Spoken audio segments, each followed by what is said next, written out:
3 minutes. That's all it took to flip my world upside down, you know? Let me back up a sec. I'm Benjamin Carter. Most folks call me Ben. I'm 35, a veteran, and for the last dozen years, I've flown emergency medical helicopters, Afghanistan tours, big city hospitals, you name it. I thought I'd seen it all, until I ran into the war zone known as Willowbrook Estates and its self-proclaimed dictator, Beverly Hutchinson. It started out as a normal Tuesday night late shift, exhaustion, aching bones, just dreaming about a cold beer in my bed. Instead, there I was elbows deep in lawnmower grease, garage door open, breathing in suburbia misses. Chun on the piano, dogs barking at nothing, Henderson's TV blaring. No answer at her door, but I could hear her fighting for air. No time for etiquette. The spare key wasn't in its hiding spot, so I smashed the window with a garden stone, climbed through, checked for threats. Old habits die. Hard in there, she was unconscious, lips blue, barely breathing. Cardiac event, probably a heart attack. I called 911, gave the dispatcher everything, her condition, my address, the whole deal. Ambulance was 12 minutes out, and those 12 minutes stretched on like torture. Here's the thing about Willowbrook: after 10 p.m., the main gate locks tight. The ambulance wasn't getting in without someone opening it.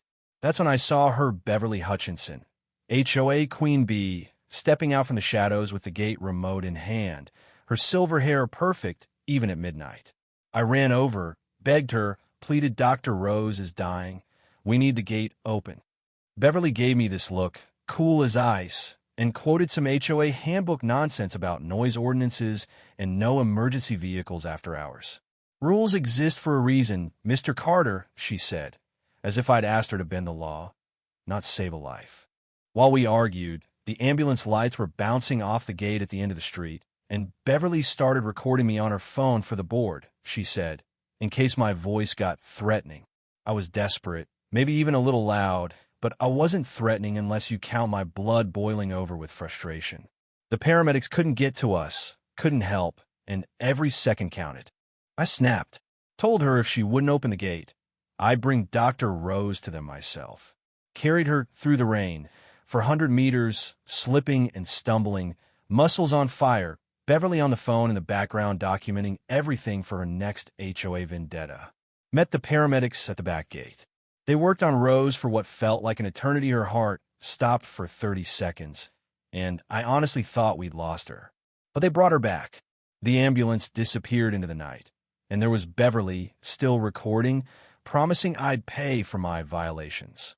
She looked at me and said, "I hope you enjoyed being a hero, because it's going to cost you dearly." Now, I wish I could say that was the end, but it wasn't. The next morning, I got a thick, official letter from the HOA. Beverly had charged me with everything from destruction of property, for breaking Rose's window, to creating a dangerous precedent for emergency protocols. I had racked up 8 points, do more, and I'd be evicted. But that wasn't even the worst part. See, my military background makes me notice things like digital signatures, hidden metadata. Someone was manipulating the HOA email system, using personal accounts to send and delete messages, covering their tracks. I dug deeper: public records, old emails, neighborhood forums. Turns out, 5 families had left the neighborhood after run-ins with Beverly, their houses snatched up below market value by folks related to her or other board members. A classic shakedown, if you ask me. Then came a knock on my door. Officer Torres. We'd talked at a barbecue or two, good guy. That night, I pieced together more of the puzzle, literal puzzle, since I found shredded letters in Beverly's trash. Letters from her daughter, Madison, pleading with her to get help before she lost everything. Turns out, Beverly wasn't just power-hungry, she was crumbling from the inside out. But she'd picked the wrong guy to go to war with. The disciplinary hearing was chaos, half the neighborhood crammed into the community center, Beverly in full power suit, her folder of Carter violations on display. She showed her doctored security footage, played edited recordings, brought up her loyal witnesses.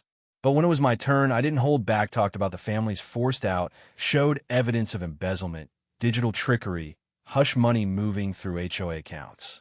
That's when the twist hit. Madison walked in, tall and confident, carrying a box of documents. The vote wasn't even close. Beverly was stripped of her position, and a full investigation began. Neighbors who'd ignored me for weeks shook my hand, and for a second, it felt like justice had been served. But you know how these stories got powerful people don't just disappear quietly. Within days, Beverly fired back. A community-wide email, sent at 3:47 a.m., accused me of everything from violence to inappropriate behavior with neighborhood kids. She attached photos cropped and twisted to paint me as a monster. It was a calculated, vicious character assassination, and people bought it. Overnight, I went from hero to pariah. Parents hustled their kids inside, friends looked the other way, and my job put me on leave pending investigation. I sat in my helicopter, staring at those emails, the memory of old battles and lost friends burning in my mind. Then Dr. Rose showed up, frail but determined. She handed me a yellowed newspaper clipping, a photo of me 20 years ago, standing beside her grandson after a school bus crash. "You saved my Tommy's life," she whispered. "Don't let her destroy you with lies. Remind them who you really are." So I did. I set up an emergency training demo, filed all the paperwork, notified everyone, played it by the book. Monday morning, I brought my helicopter down right on the Willowbrook Estates golf course, live streaming the whole thing. The neighbors gathered, jaws dropping. Beverly lost it, screaming about private property and the law, but I just let the world see, let the truth roar louder than her lies. Then, out of nowhere, Madison showed up again, walked right up to her mother in front of 2,000 live viewers and said, "It's over, Mom. Let me help you." And Beverly collapsed, sobbing on the grass. The whole neighborhood watching as her reign ended not with a bang, but with a breakdown. I could have pressed charges, pushed for her total destruction. Instead, I worked out a deal. Beverly resigned, repaid the stolen money, attended counseling, and gave a public apology. The room filled with applause, not for me, but for the hope that even broken people could be redeemed. Dr. Rose forgave her.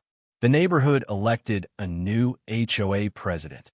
Beverly volunteered at the food bank, rebuilding her relationship with Madison step by step. And me? I kept flying, sometimes landing on a golf course just to remind everyone that the most important rules are the ones about kindness, mercy, and standing up for what's right, even if it means breaking the written ones now and then. You never know when you might be someone's emergency landing, or when showing mercy might be the bravest thing you do. That's what Beverly taught Medhat. Even enemies can heal, and sometimes the strongest weapon you have is choosing not to destroy. So, what would you have done in my shoes? Did I do the right thing, or should I have gone all the way? Comment below. Let's talk about what justice really means, and whether redemption has a place in a world obsessed with payback.